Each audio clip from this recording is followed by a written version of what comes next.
Rasulullah sallallahu alaihi wasallam. Hadis diriwayatkan daripada Buraidah radhiyallahu anhu bercerita anna Najashiyya ahda lin Nabi sallallahu alaihi wa alihi wa sahbihi wasallam khuffaini aswadaini sadajaini falabisahuma thumma tawadda'a wa masaha alaihima. Sesungguhnya An-Najashi pernah menghadiahkan sepasang khuf berwarna hitam pekat yang tidak berukir kepada Nabi sallallahu alaihi wasallam. Lalu Nabi sallallahu alaihi wasallam memakainya, kemudian berwudu dengan hanya menyapu di atas kedua khuf tersebut tanpa membasuh kaki. An-Najashi adalah Raja Habasyah yang dahulunya pernah dizalimi oleh ahli keluarganya sebelum menjadi raja, dengan tujuan agar supaya kerajaan itu tidak diteruskan olehnya daripada pendahulunya. Maka ditipu An-Najashi dan dipulaukan, bahkan dijual. Pada akhirnya Allah subhanahu wa ta'ala mengembalikan apa yang menjadi hak kepadanya, dan ia pun kembali untuk menjadi raja, walaupun orang-orang berusaha untuk menjatuhkan An-Najashi. Ketika beliau menjadi raja, dikenali dengan raja yang adil. An-Najashi itu gelaran kepada Raja Habasyah, seperti mana Firaun gelaran kepada Raja Mesir, Kisra gelaran kepada Raja Persia, Kaisar gelaran kepada Raja Rum.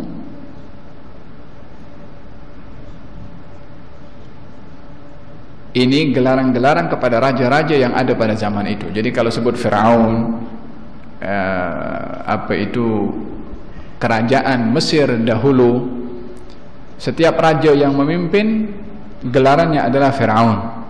Tapi Firaun itu atau raja yang memimpin itu ada nama-nama sendiri, tak semuanya sama. Macam Firaun Nabi Musa, makanya dikatakan Firaun Musa, artinya Firaun yang hidup di zaman Nabi Musa. Di situ ada Firaun yang lain sebelum Nabi Musa, sebab ianya menjadi gelaran kepada raja Mesir pada ketika itu. Nama Firaun Musa Ramses. Falhasil, nama kepada An-Najashi, nama sebenarnya adalah Asamah. Nama kepada An-Najashi. Baginda Rasulullah sallallahu alaihi wasallam pernah menasihatkan kepada para as-sahabah pada dakwah pertama Rasulullah di Mekah yang menghadapi kekangan dan tekanan serta gangguan daripada orang-orang musyrik, menasihatkan kepada para as-sahabah untuk berhijrah ke negeri Habasyah. Kata baginda Rasulullah, berhijrahlah kamu ke sana, di situ ada seorang pemimpin yang tidak dizalimi seorang pun yang hidup di sana. Maka di antara mereka yang berhijrah Uthman bin Affan, Ja'far bin Abi Talib dan istrinya, dan beberapa sahabat-sahabat Nabi yang lain berhijrah ke Habasyah dan hidup di negeri Habasyah bertahun-tahun. Mereka mendapati hak mereka di dalam agama yang bukan agama raja, yaitu bukan beragama Kristian. Mereka membawa Islam pada waktu itu. Idzan An-Najashi adalah raja yang dikenali pada waktu itu tidak dizalimi seorang pun, yang hidup di bawah kepemimpinan An-Najashi. An-Najashi pada akhirnya memeluk kepada agama Islam setelah dihantarkan surat oleh Rasulullah sallallahu alaihi wasallam, dan sebelumnya pun mendengar tentang Rasulullah setelah dibacakan beberapa ayat Al-Quran oleh Ja'far bin Abi Talib, sepupu Rasulullah yang berada di Habasyah pada ketika itu. An-Najashi dibacakan surat Maryam, yang ketika dibacakan surat Maryam itu, dalam riwayat dinyatakan kalau janggutnya itu basah dengan titisan air mata, yakni menceritakan tentang Siti Maryam dan Nabi Isa dengan kata-kata yang sangat tepat tentang siapa sebenar Siti Maryam dan siapa sebenar Nabi Isa, maka ikhdallat lihyatuhu, janggutnya itu basah. Janggut basah maknanya tangisannya itu banyak air mata yang keluar. Kalau 1-2 tetes tak akan basah, tapi banyak yang keluar air mata, sehingga diungkapkan ikhdallat atau basah janggutnya ketika dibacakan surat Maryam oleh Ja'far bin Abi Talib. Waktu itu Najasyi sudah terpikat dengan Islam dan meyakini, hanya mengucapkan 2 kalimat syahadat setelah dihantarkan surat oleh Rasulullah lebih kurang pada tahun ke-6 atau 6, lebih kurang daripada tahun hijrahnya Rasulullah, yang membawa surat seorang bernama Amir Ad-Damari. Ketika dibaca surat itu, Najasyi mengucap 2 kalimat syahadat dan beriman kepada Rasulullah sallallahu alaihi wasallam. Dan An-Najasyi juga ketika meninggal dunia pada tahun berikutnya, baginda Rasulullah ketika mendapat tahu An-Najasyi meninggal dunia, baginda salat ghaib di kota Madinah, menunjukkan kalau wafatnya An-Najasyi dan Nabi salat menunjukkan kalau An-Najasyi memang memeluk kepada agama Islam dan syariat di dalam melakukan salat salat jenazah ghaib yang dilakukan sendiri oleh junjungan Nabi besar Muhammad sallallahu alaihi wasallam. An-Najasyi juga pernah menjadi wali kepada pernikahannya Rasulullah sallallahu alaihi wasallam dengan Ummu Habibah binti Abi Sufyan. Abu Sufyan itu yang dikenal dulunya memusuhi, memerangi kepada Rasulullah sallallahu alaihi wasallam, punya anak perempuan namanya Ummu Habibah. Menikah dengan Zaid bin Jahsh kalau tidak silap saya, daripada Mekah. Awalnya memeluk kepada agama Islam Zaid bin Jahsh ini bersama dengan Ummu Habibah. Waktu itu Abu Sufyan sedang memusuhi Rasulullah dengan permusuhan yang sangat ketat, tetapi anaknya memeluk kepada agama Islam. Seperti mana saya katakan tadi, Rasulullah menganjurkan kepada kaum muslimin di Mekah pada ketika itu yang lemah dan banyak diseksa, ditekan untuk berhijrah ke Habasyah. Di antara mereka yang berhijrah adalah Ummu Habibah dengan suaminya. Sampai di negeri Habasyah, suaminya terpikat dengan agama Kristen, maka suaminya memeluk kepada agama Kristen. Ketika itu istrinya tidak mahu ikut apa yang menjadi pegangan kepada suaminya untuk berpindah kepada agama Kristen, maka berpisah daripada suaminya. Nabi Muhammad SAW ketika mendengar kalau Ummu Habibah yang berpegang kepada keimanannya kepada Rasulullah SAW, walaupun dengan mengorbankan ikatan pernikahannya dengan suaminya yang keluar daripada agama Islam, maka Ummu Habibah mempertahankan agama Islamnya dan imannya kepada Rasulullah. Berita itu ketika didengar oleh Rasulullah, Nabi terus pinang kepada Ummu Habibah dan dinikahi oleh Rasulullah SAW. Macam mana nak menikah? Nabi di Madinah, Ummu Habibah berada di Habasyah sana. Diwakilkan, siapa mewakilkan? An-Najasyi, yang mewakilkan untuk menjadi wali dalam pernikahan Rasulullah SAW dengan Ummu Habibah. Artinya baginda Rasulullah SAW pernikahannya itu adalah mempunyai sebab-sebab yang munasabah, tidak seperti mana dikatakan bahwasanya beliau banyak istrinya adalah disebabkan oleh kerana nafsu dan lain sebagainya. Tak baca buku, tak baca sirah, lempar dengan tutup mata, tak tahu kena kepada siapa. Tapi kalau baca akan malu sendiri bagaimana Rasulullah SAW yang menikah dengan, bahkan Nabi ingin lagi menambahkan ataupun ingin lagi menikah lebih daripada yang ada, sehingga dilarang oleh Allah Subhanahu wa taala. Bukan karena nafsu, tapi Nabi nak menjaga kehormatan wanita.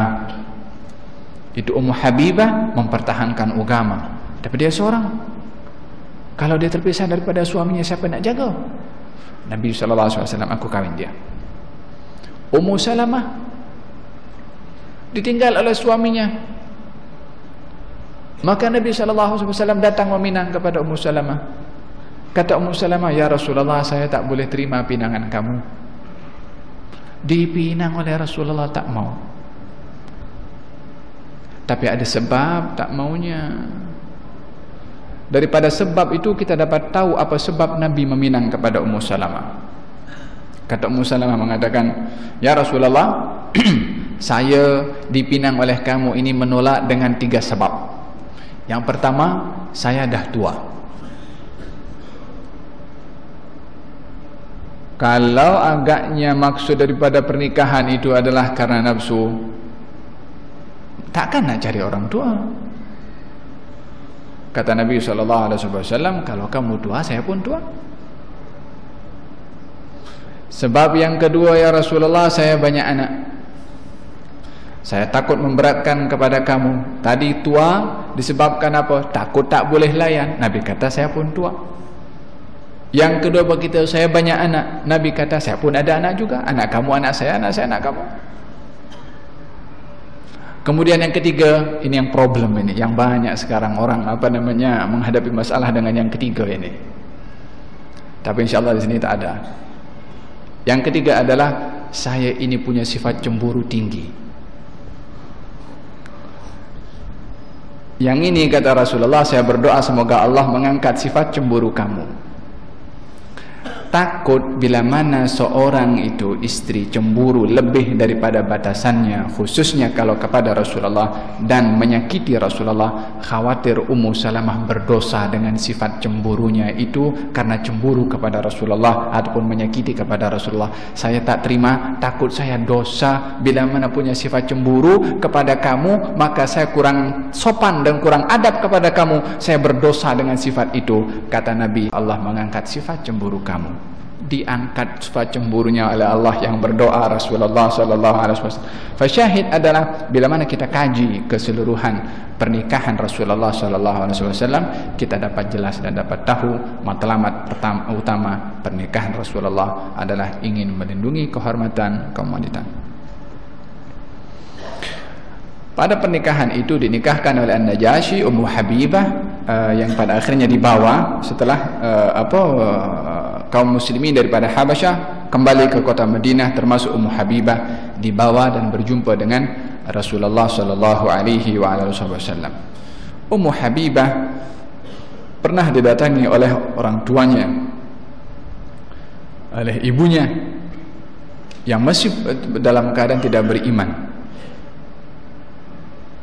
Maka masuk ke rumahnya, maka tak diizinkan duduk oleh Ummu Habibah, ini tempat duduknya Rasulullah. Siapa? Ibunya.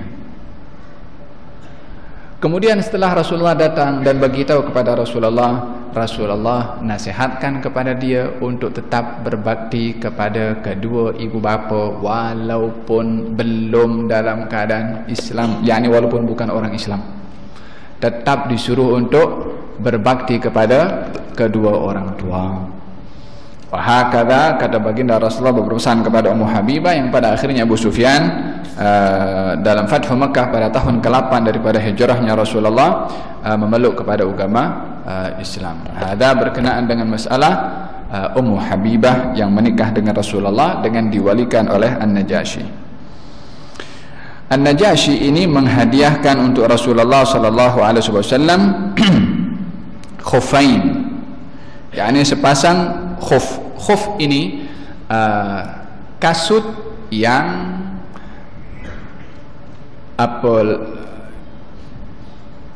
mesti memenuhi syarat untuk dijadikan sebagai penutup kaki yang boleh diusap tanpa membasuh bila mana ingin berwudu.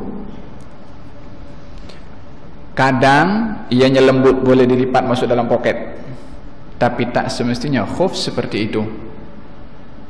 Memanglah kalau kita pergi ke Mekah sana atau pergi ke Madinah atau negara-negara Arab yang ada panas dan sejuk, kita akan nampak khuf itu adalah boleh dilipat pun terbuat daripada kulit, kan?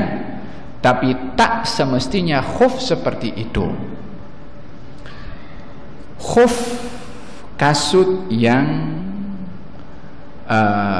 boleh diusap ketika berwuduk tanpa dibasuh adalah khuf, kasut yang memenuhi syarat seperti menutup buku lali. Yang kedua, bahan daripada khuf itu adalah daripada bahan yang kalau dituangkan air, air tak boleh masuk dalam, kena kepada permukaan kulit. Stocking macam mana? Stocking bukan kasut. Kita nampak sampai sekarang orang usap dalam stocking kan. Dalam mazhab Syafi'i tak sah. Sebab yang dikatakan khuf itu bahannya adalah bukan daripada bahan yang kalau dituangkan air daripada atas tak kena kepada permukaan kulit. Kalau kena kepada permukaan kulit, yakni boleh tembus ke dalam, boleh meresap ke dalam, maka dalam hal ini tak boleh dikatakan khuf. Yang ketiga, tak boleh berlubang daripada atas. Kalau ada lubang boleh nampak permukaan kulit, tak boleh juga. Tak kira bahannya keras atau lembut. Kalau yang memang biasa kita nampak lembut boleh dilipat, tak apa. Kalau ada yang keras, menutup buku lali, tak boleh nampak daripada atas permukaan kulit, dituangkan air tak boleh masuk, maka dia boleh digunakan sebagai khuf juga. Idzan An-Najasyi memberikan kepada Rasulullah SAW sepasang khuf berwarna hitam pekat yang tidak berukir. Lalu Nabi memakainya, kemudian berwuduk dengan hanya menyapu di atas khuf tersebut tanpa membasuh kaki. Apa dalil mengusap khuf, yakni mengusap tanpa membasuh? Dalilnya ada dalam Quran satu, dalam hadis pun juga ada. Dalam Al-Quran Allah Subhanahu wa taala berfirman, ya ayyuhalladzina amanu idza qumtum ila sholati faghsilu wujuhakum wa aydiyakum ila al-marafiq wamsahu bi ru'usikum wa arjulikum.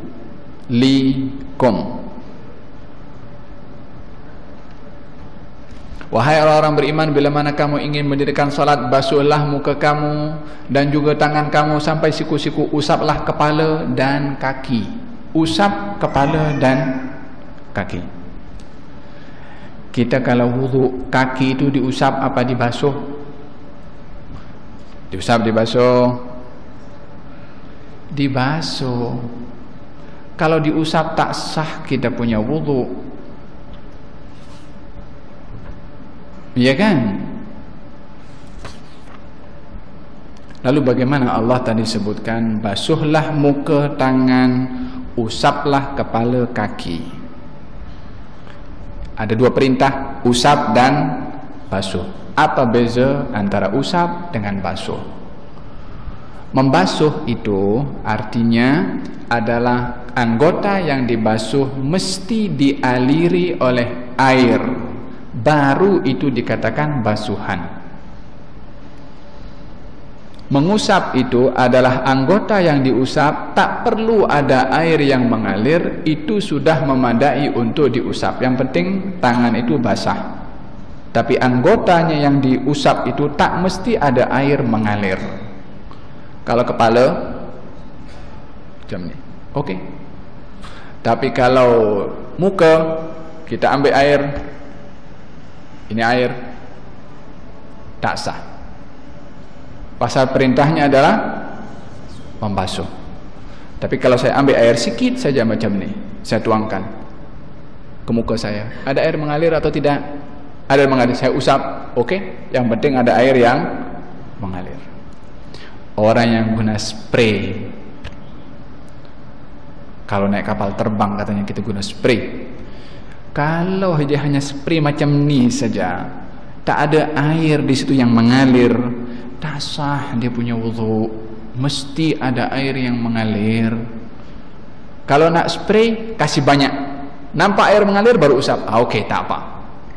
Tapi spray macam tu tak ada air yang mengalir, tak sah dia punya wudhu. Karena perintahnya adalah membasuh pada muka dan juga membasuh pada tangan.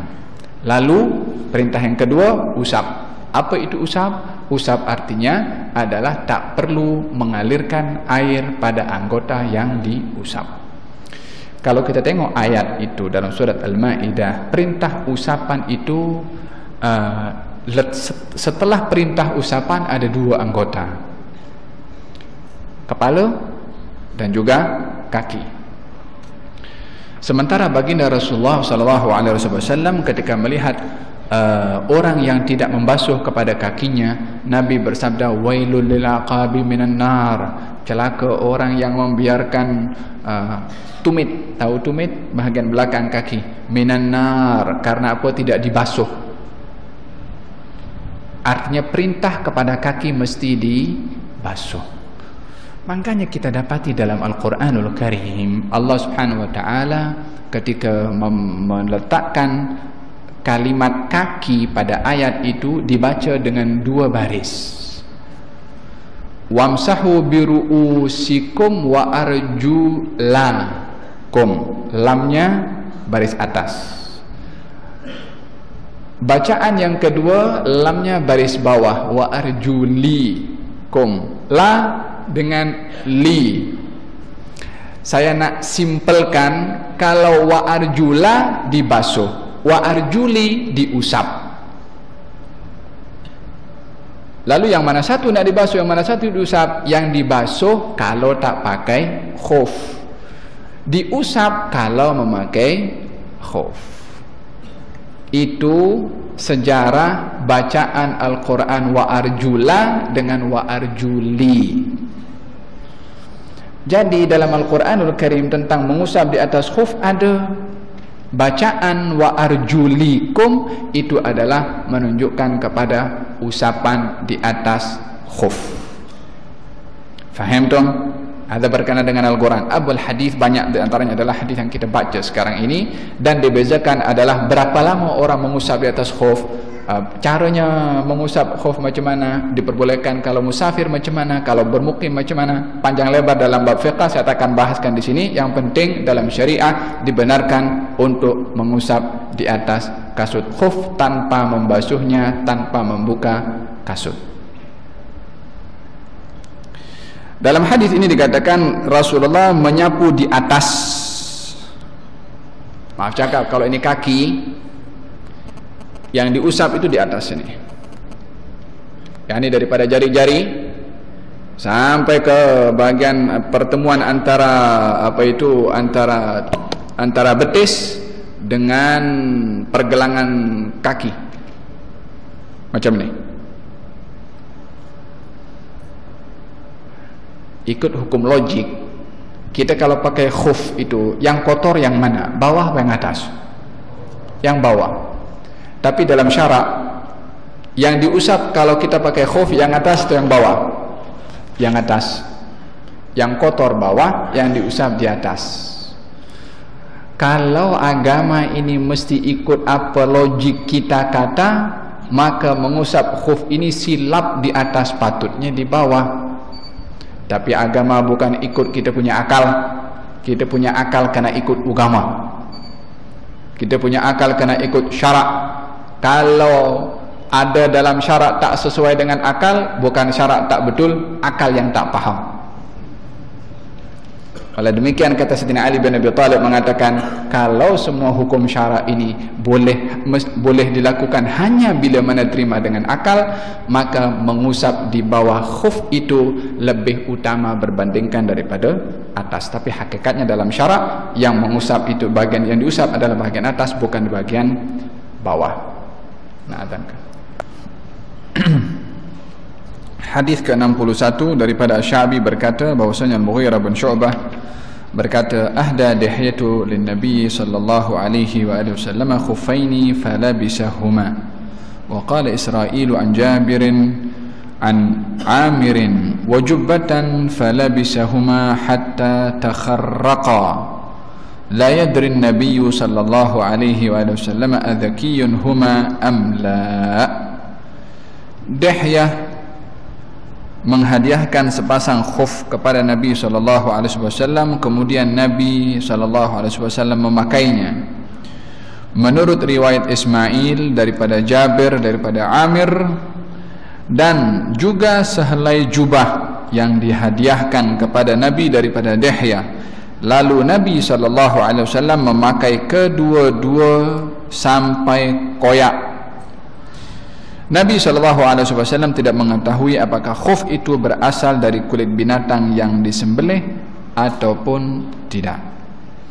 Dihyah yang dimaksudkan adalah seorang sahabat Nabi bernama Dihyah Al-Kalibi.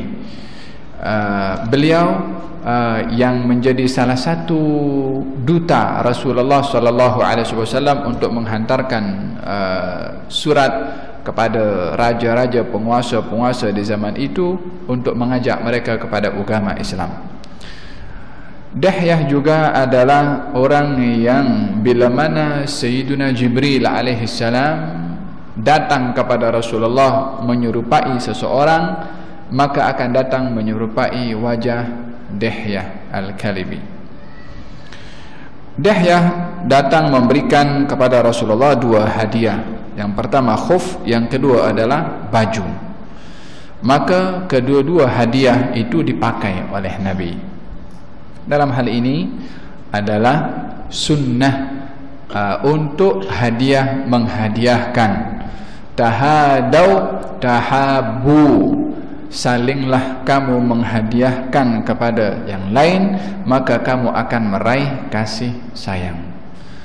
Faedah daripada hadiah menghadiahkan. As-sahabah adalah kebiasaannya karena ingin meraih cinta dan kasih sayang daripada Rasulullah SAW, menghadiahkan sesuatu kepada Rasulullah untuk merapatkan hubungan mereka dengan Nabi Muhammad SAW.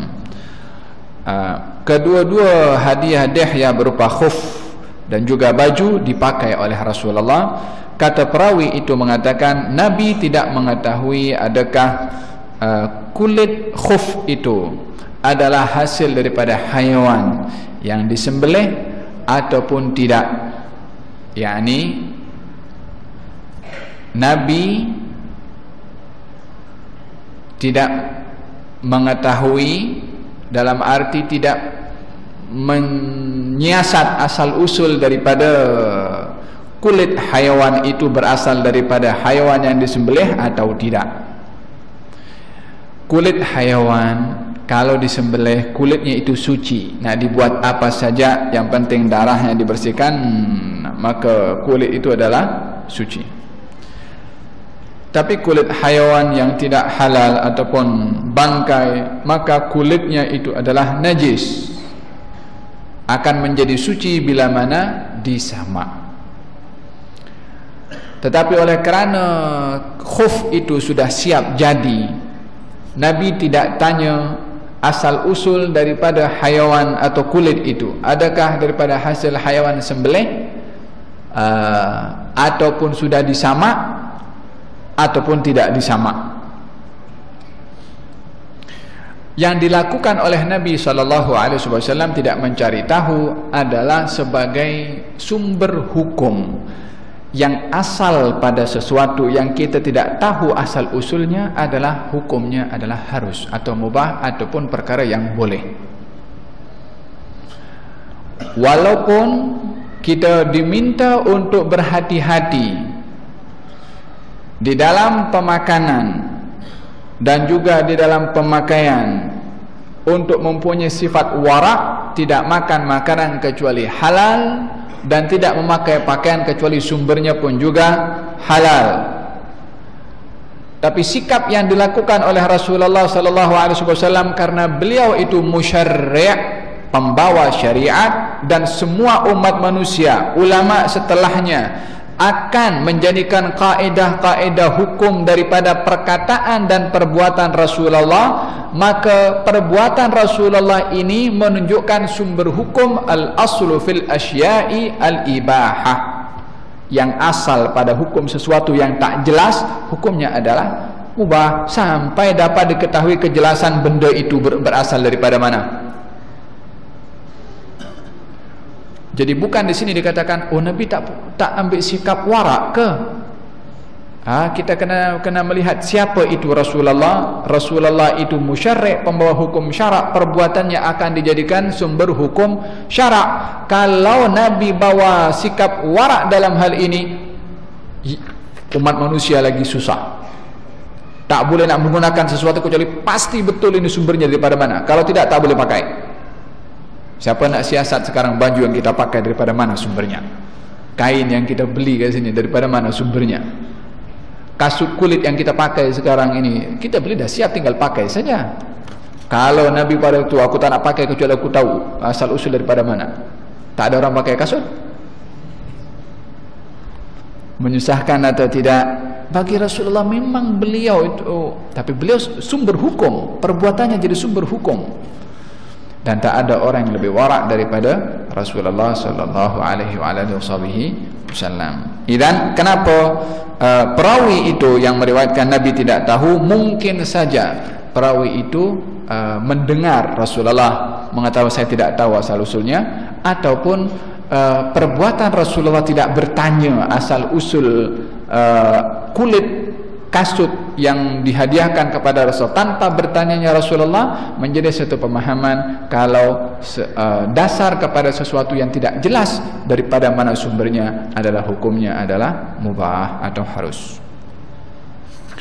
Demikian hadis yang kedua. Saya tambahkan sikit lagi, 2 hadis saja, sangat sikit. Hadis ke-62 daripada Ibnu Abbas radhiyallahu anhuma pernah bercerita, kana lina'li Rasulullah sallallahu alaihi wasallam qibalan musannan syirakuhuma. Capal Rasulullah sallallahu alaihi wasallam mempunyai 2 tali kulit yang bercabang 2. Yani tadi kasut, sekarang capal, selipar. Ini yang tulis Imam Tirmidzi, disyarahkan dengan pelbagai macam syarahan. Imam Ibnu Hajar pun sibuk nak mengkaji tentang capalnya Rasulullah. Apa yang ada pada Rasulullah kalau bukan keagungan daripada segala aspeknya, sehingga capalnya pun masuk dalam buku hadis? Apalagi nak dibuktikan tentang besarnya, hebatnya, agungnya orang ini. Capalnya dibahas, seliparnya dibahas, kasutnya dibahas. Apalagi yang nak membuktikan, yang ramai orang Islam tak kenal kepada orang ini.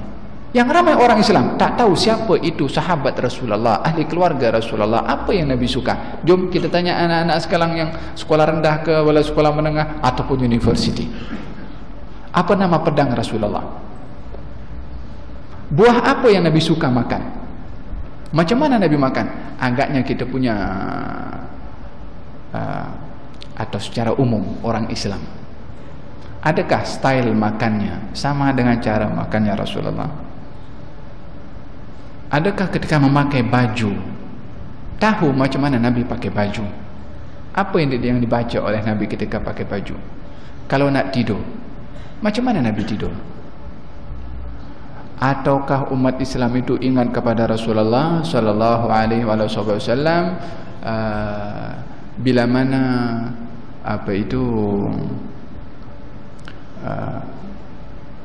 dengar ustaz ceramah umpamanya, ataupun dengan televisi umpamanya, tapi praktikalnya dalam hidup tak tahu, tak siap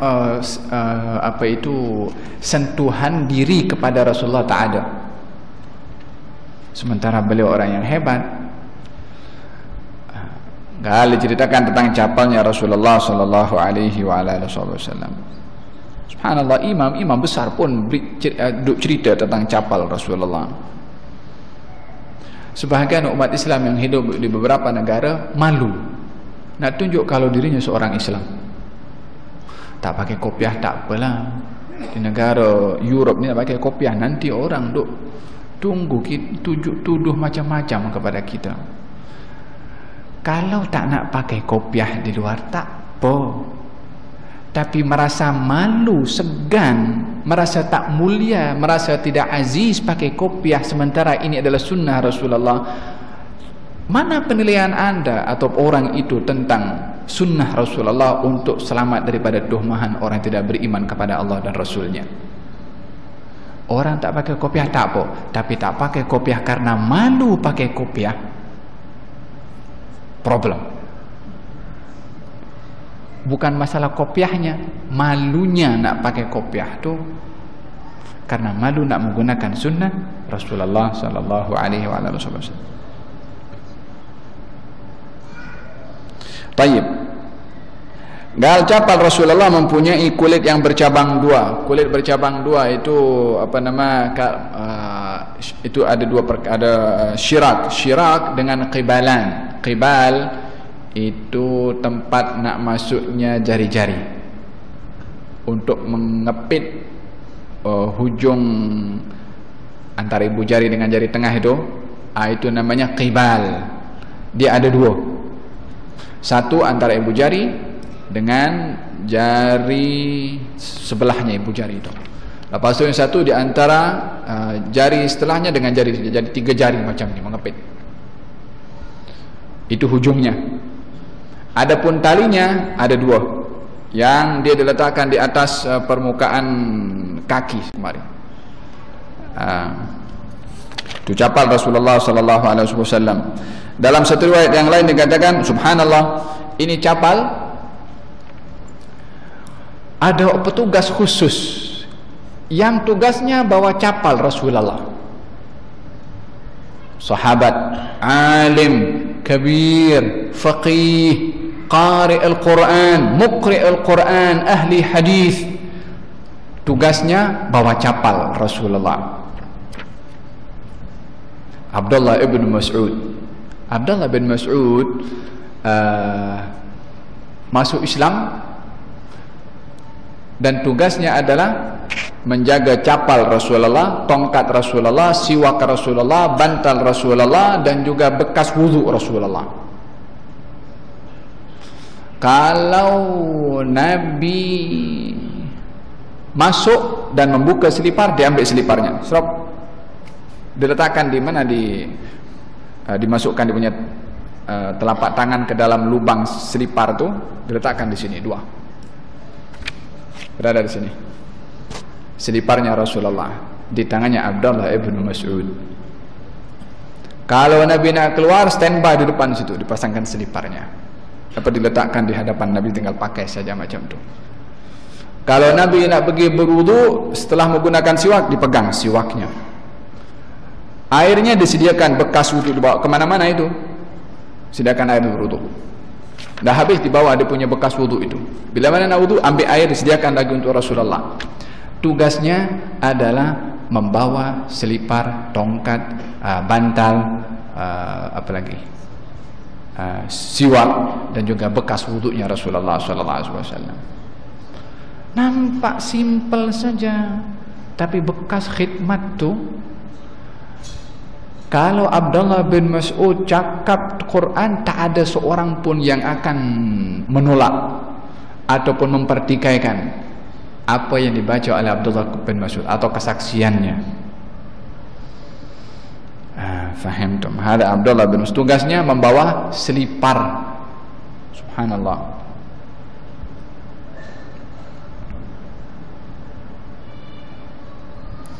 Nah, satu peristiwa Abdullah bin Mas'ud, dia tubuh badannya agak rendah, agak kecil.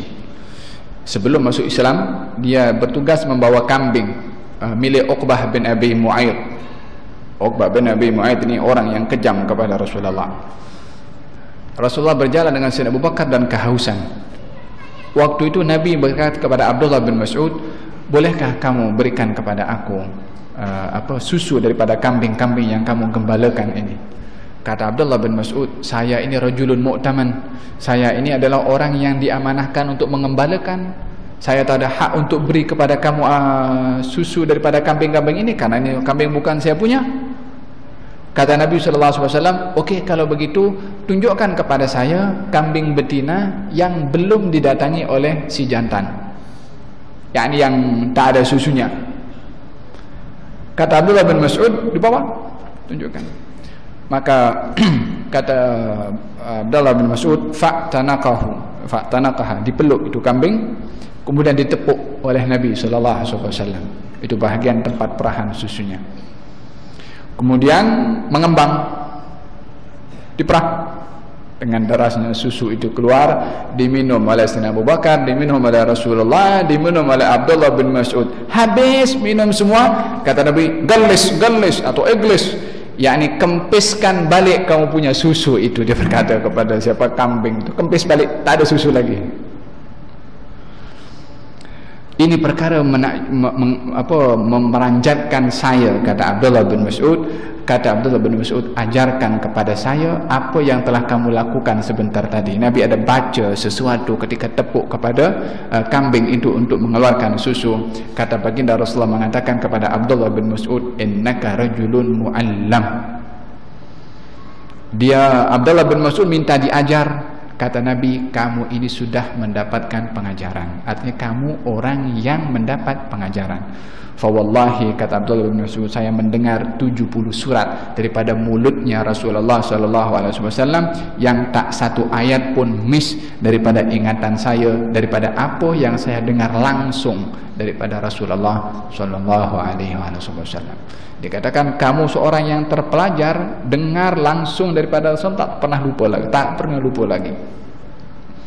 Siapa beliau? Abdullah ibn Mas'ud. Saya ketempo dia naik pokok nak ambil apa itu, kayu siwak. Dia panjat pokok, lepas tu ada angin berhembus kuat dan membuka kain yang menutup betis Abdullah ibn Mas'ud. Abdullah bin Mas'ud dikenal orang yang agak rendah, pendek. Kemudian nampak betis Abdullah bin Mas'ud kecil. As-sahabat ni besar-besar semua, hebat-hebat, kuat-kuat. Tengok betis Abdullah bin Mas'ud kecil, sahabat terlepas gelak, dia ketawa di hadapan Rasulullah SAW. Tak ada tujuan pun nak apa pun, terlepas gelak saja tengok betis kecil. Kata baginda Rasulullah, mimma tadhakun? Kenapa kamu ketawa? Sebab apa kamu ketawa? Gal, daripada betisnya Abdullah bin Mas'ud. Kata baginda Rasulullah, itu kaki lebih berat daripada gunung Uhud, kata Nabi SAW.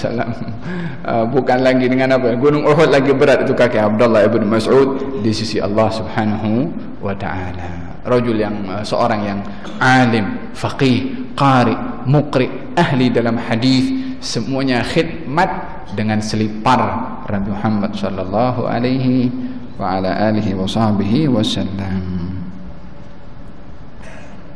Tayyib. Ada firman Allah Subhanahu wa taala kepada Nabi Musa, ikhla'na 'alaika innaka biwadil muqaddasi tuwa. Buka selipar kamu wahai Nabi Musa, sesungguhnya kamu berada di lembah muqaddas.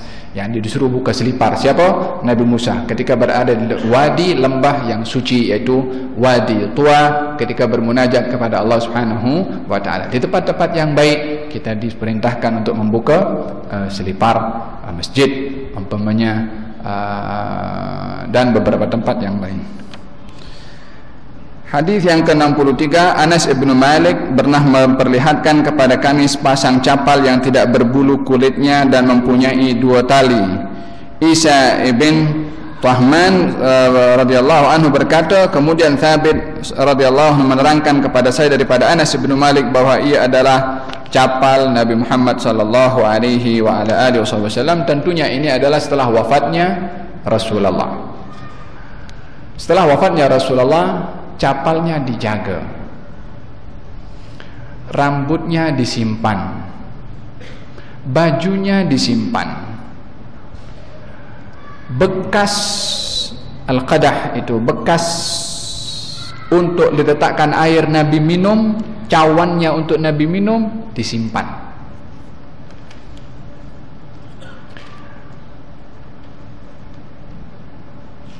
Peninggalan-peninggalan yang ada hubung kait dengan Rasulullah SAW disimpan oleh para sahabat. Mungkin dalam bahasa sekarang, mungkin waktu itu belum ada museum. Mungkin sekarang ini ada museum menyimpan apa yang menjadi peninggalan-peninggalan, dan itu adalah merupakan sunnah para sahabat. Bukan hanya sunnah para sahabat, sunnatullah. Allah jaga barang yang dimiliki oleh orang-orang yang dimuliakan oleh Allah Subhanahu wa taala. Dalam Quran pun Allah bagi tahu. Allah pernah hantarkan malaikat yang mulia untuk membawa barang yang dimiliki oleh Nabi Musa dan Nabi Harun. Nabi Musanya dah tak ada, Nabi Harunnya dah tak ada, tapi barangnya itu, apa barang itu? Potongan tongkat Nabi Musa, baju Nabi Musa disimpan. Setelah Nabi Musa tak ada, setelah Nabi Harun pun tak ada, Allah hantarkan malaikat bawa itu kotak yang ada dalam kotak itu peninggalan Nabi Musa dan Nabi Harun. Wa qala lahum nabiyuhum inna ayata mulkihi an ya'tiyakumut tabutu fihi sakinatun min rabbikum wa baqiyatun mimma taraka alu Musa wa alu Harun tahmiluhu al malaika.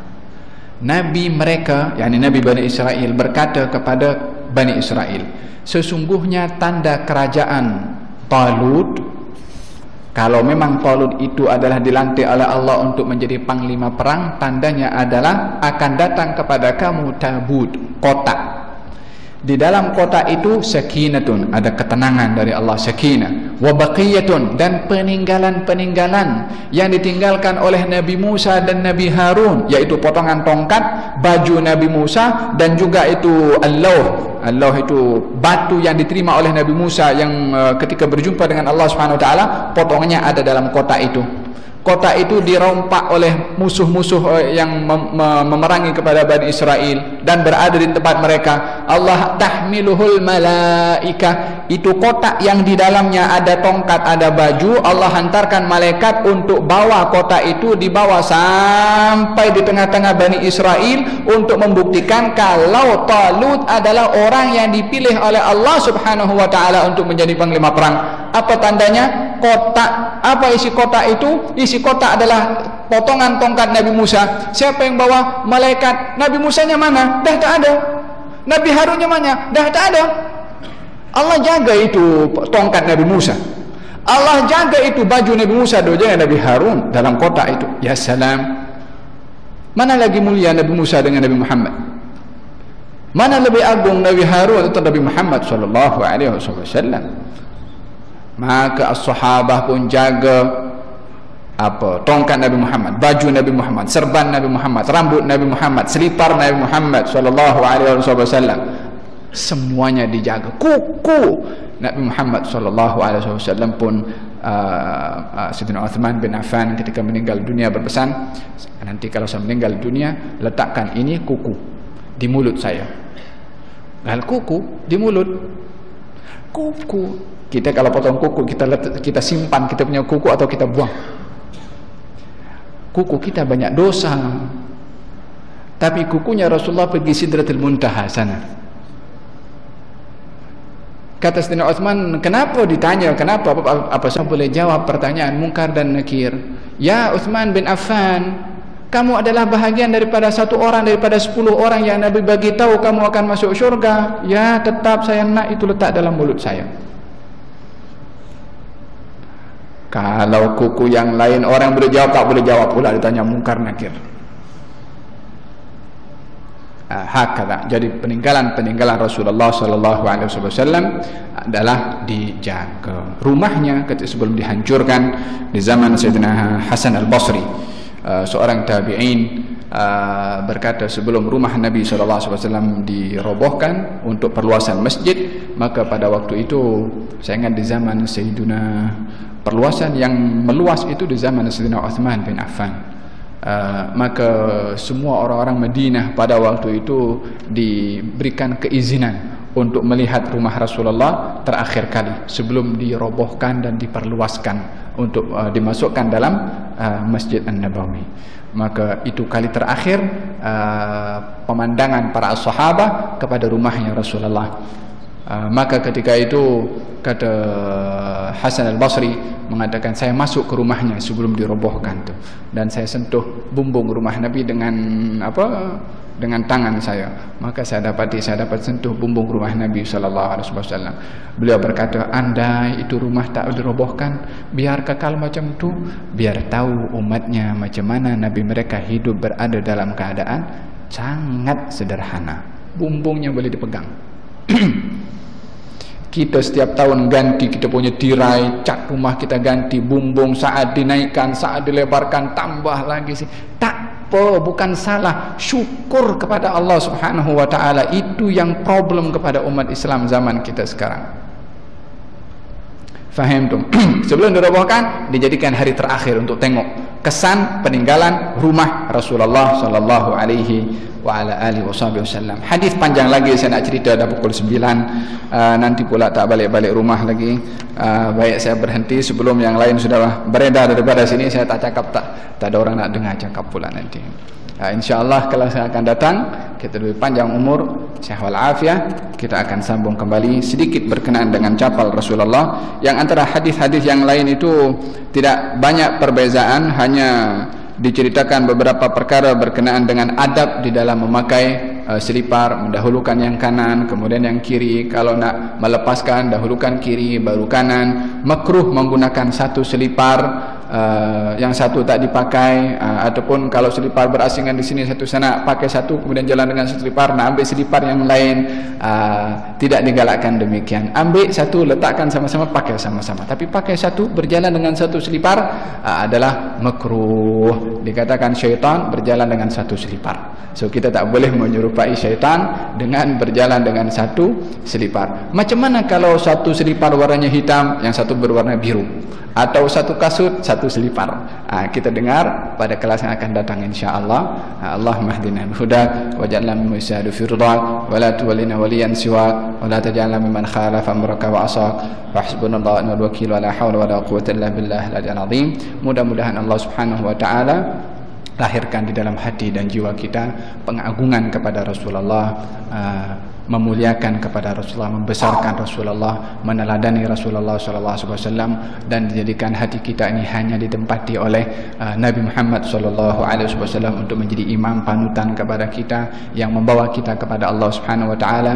Dan mudah-mudahan kita dikenalkan dengan perkenalan yang sebenar kepada Rasulullah sallallahu alaihi wasallam, sehingga perbuatan kita meniru Rasulullah, pemikiran kita meniru Rasulullah, perasaan kita meniru Rasulullah, dan emosi kita dapat dikawal dengan meneladani cara kawalan Rasulullah kepada emosinya. Amin. Allahumma amin. Wa sallallahu alaihi wasallam Muhammadin wa ala alihi wasallam. Walhamdulillahi rabbil alamin. Bisirril Fatihah.